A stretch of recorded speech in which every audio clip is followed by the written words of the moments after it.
So what's the stack for Nutanix for EUC? So I mentioned that we have our own hypervisor, AHV, and it supports all the features and functionality that you need for Windows 11.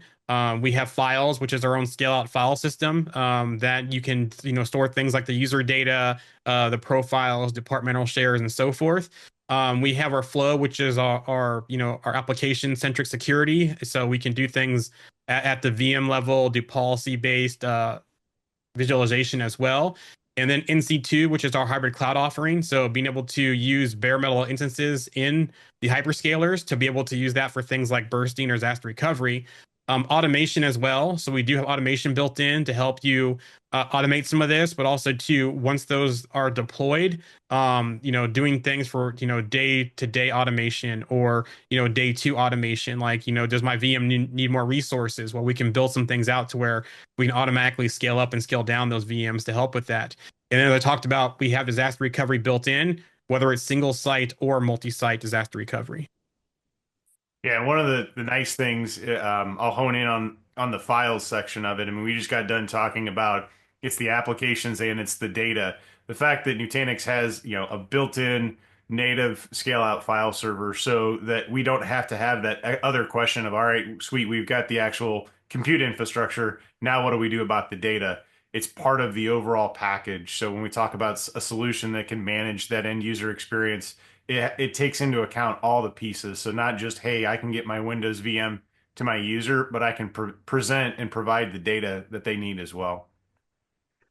And then mention the files. So files is built in. It's part of the same interface that we use for our Prism Central management as well. So we have all the things built in for high availability, continuously available shares, the SMB 3.1 protocol, the same easy upgrades of it through our same platform that we do to upgrade things like AHV and AOS.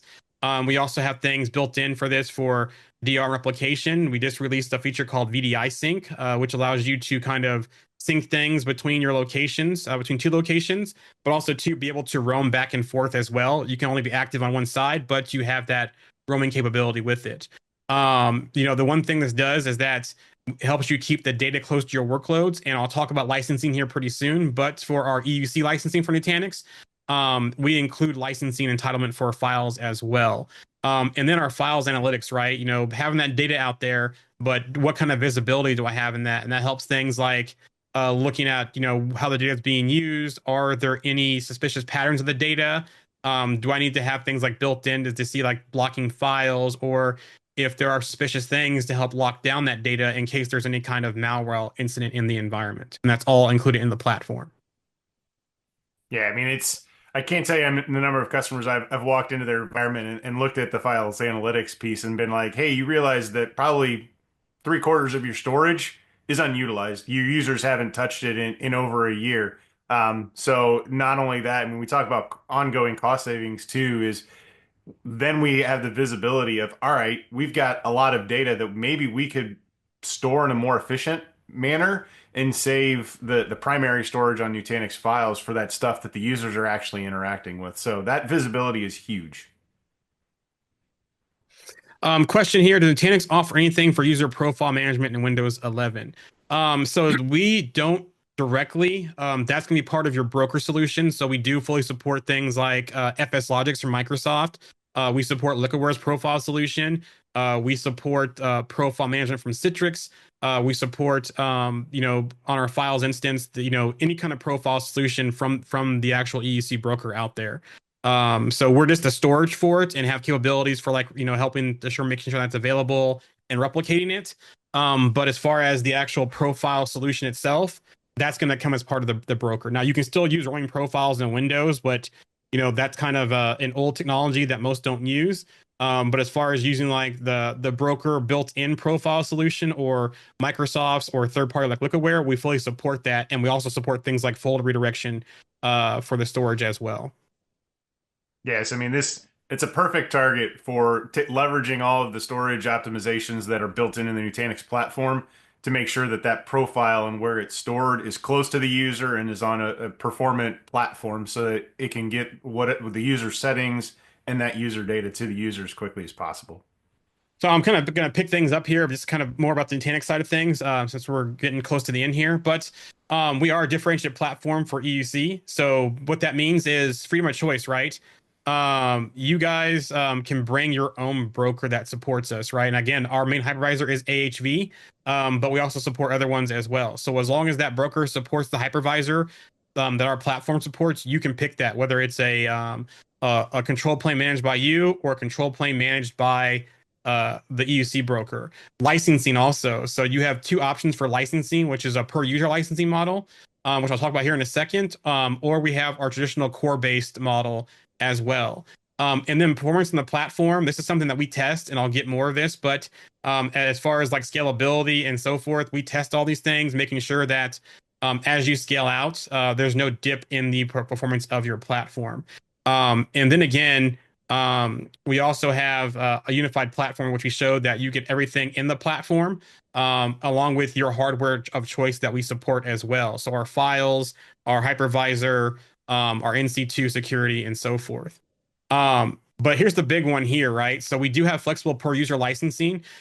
This licensing also includes disaster recovery. So, if you have a disaster recovery site with Nutanix and you have the per user licensing, that's also included for this. If you want to use our NC2 offering, we have 3 levels of licensing: Starter, Pro, and Ultimate. NC2 Ultimate will give you the NC2 entitlement as well, that I'll talk about coming up for using our offering in Azure or AWS.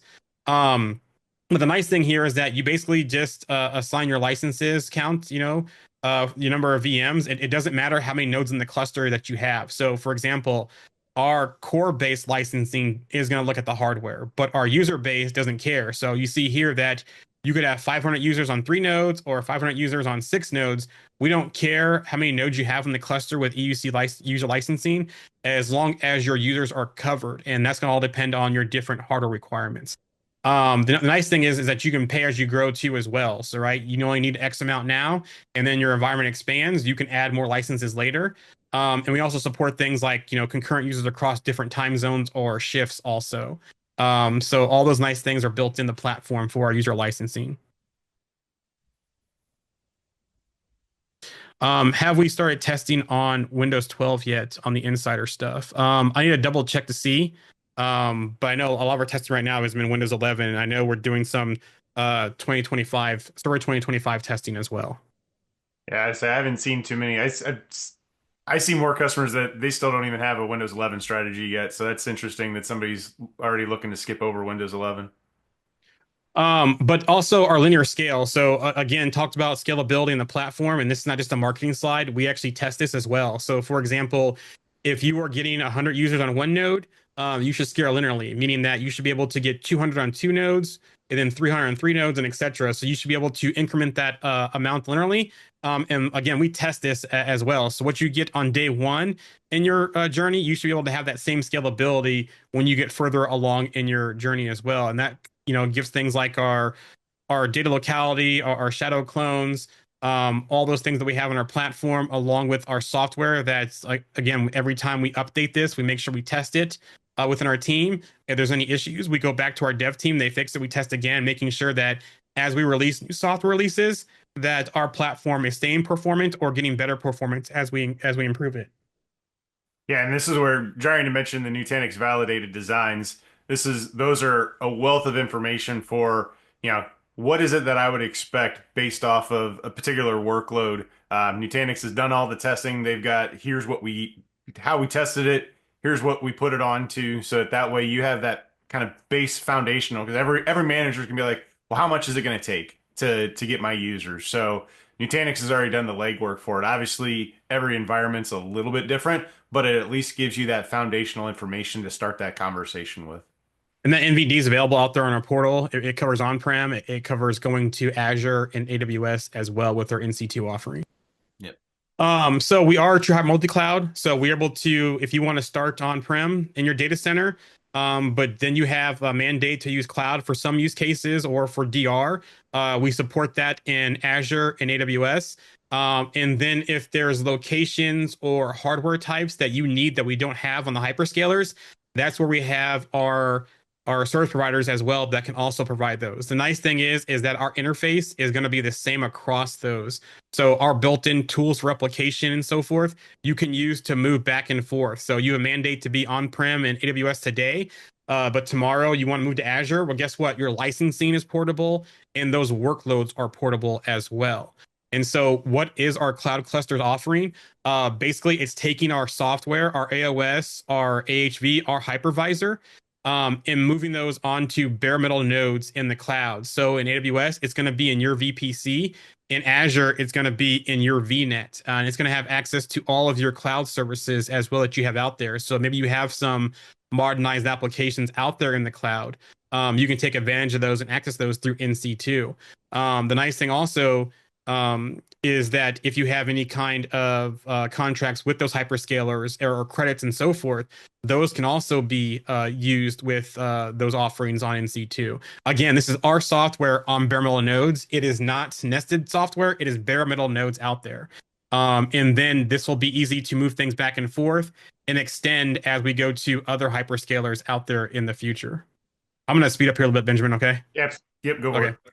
And then so workload portability and or workload conversion. So we talked about being able to move things, whether it's on-prem, it's to a colo or managed service provider, or it's between hyperscalers, right? So think about, as you change hypervisors or as you go through different cloud hyperscalers using native, it's that image might have to go through a reconstruction and refactoring where that can, possibly be new tools, new build process, the testing, the time to value of getting those workloads there and being able to be usable versus distribution, right? Where I can build once and ship anywhere. So, with EUC on NC2, it's simple and powerful. So as long as the broker supports AHV and gets validated for NC2, we can easily move you across hyperscalers that we support from on-prem. So again, you might be on-prem in AWS today, on-prem in Azure tomorrow. Licensing is portable, the workload is portable, no refactoring and reformatting. Now, we have a few brokers like Citrix and WorkSpot who have already been validated for NC2. And the main thing is making sure that it's tested and works and functional, and we go through that process within our team. With AWS, it's all Prism Element integrated. So most of our solutions today have a Prism Element integration where they should work on AWS, just need to be validated. But Azure, because of some changes we did with the networking integration, it's using a Prism Central interface. So Citrix has already gone through the process of validating that for Prism Central. We are GA for our integration with Prism Central on Azure. We're in tech preview for non-Azure Prism Central right now through Citrix DAS. So that's enabled in the control plane, and you can test that out with GA for non-Azure Prism Central coming later this year. So look forward to that. And that's going to be for both control planes too. We also just completed the validation with WorkSpot as well for Azure and Prism Central for their integration. And then any new brokers that come along or talk to us, we say, hey, we're moving everything towards Prism Central. So if you're an existing one, start working on a Prism Central interface for your solution. Or if you're a new one, start at Prism Central as well. And then so I talked about that whole thing about portability, right? So you go through the process of build, test, deploy, patch, repeat. One location, it's easy, right? So in one platform, it's easy. But what happens when you start extending that out? So if you go from one, like Nutanix, and then try to go to a native public cloud, that's where you have to have that refactor come in. And then you go into that spray and pray model to making sure that refactoring, that reformatting, that conversion going to native cloud from my source hypervisor is working fine with no problems. But think about that as you go to multiple clouds with different platforms, with different interfaces where you have to reformat for Azure, AWS, GCP, someone else in the future. You actually make that problem even bigger because you're managing 4 different sets of images and possibly more because they're all different platforms. The nice thing with NC2, again, because it's our software, same interface, same everything, you're just putting our hypervisor on bare metal nodes. So using our built-in tools to replicate those images out there. So when you need bursting or disaster recovery or that extra capacity, you just basically connect in via VPN or Direct Connect or Express Route or whatever connectivity the cloud offers, and just set up our clusters out there and then replicate that to a target out there. And so now you're in that distribution model where I'm not changing anything. I'm not having to convert. I'm not having to look at new tools. And then think about that as you get into a bigger cloud height scenario. So maybe you want to be multi-cloud. Like we do have some customers that have to be on-prem and in two clouds.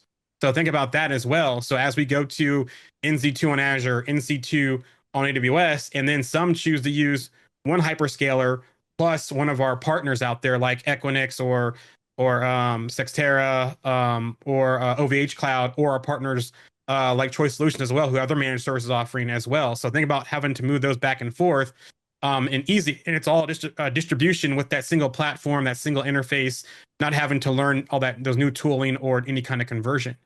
But how do you get to Nutanix, right? So we do have a tool called Move, and our tool allows you to be able to come over from different hypervisors. So, like I said, if you're like on a non-Nutanix environment and you come over and you want to go to AHV, we have our Move tool for that that can help you do that migration.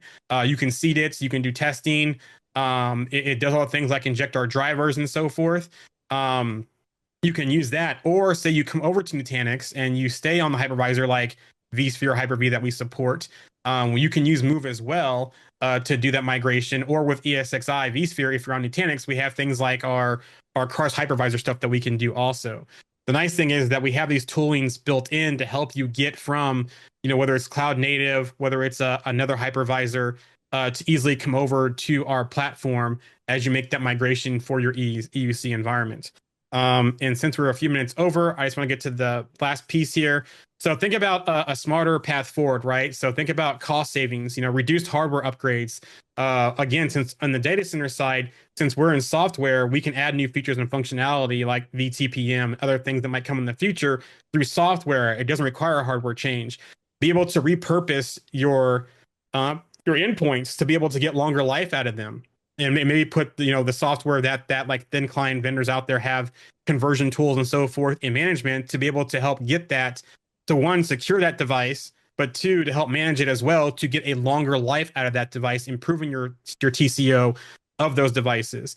And then think about bringing things centrally managed, how easy it is to patch things, to fix things in event something happens, all in a central tooling to back up things and recover things. Having that security, right? Again, it's software. So as new requirements come out, we can add that into software instead of having to refresh that hardware, where on endpoints you may have to replace that hardware because they don't meet those needs for those new security and compliance standards. And then scalability, I talked about that. We can easily scale, whether it's in your data center or if you need extra capacity, using our NC2 offering to be able to extend that to a cloud temporarily if you need to, and then spin that back down. And then again, getting better life, you're reducing cloud waste, or sorry, e-waste. Extending the life of the hardware is helping with sustainability.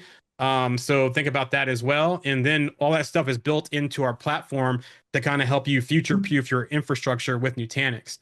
Last thing here, and I'll let Ben speak to one of these, is if you want to learn more, you can go to nutanix.com/EUC. We have our test drive platform where we can test drive things like NC2. You can test drive, look at our interfaces.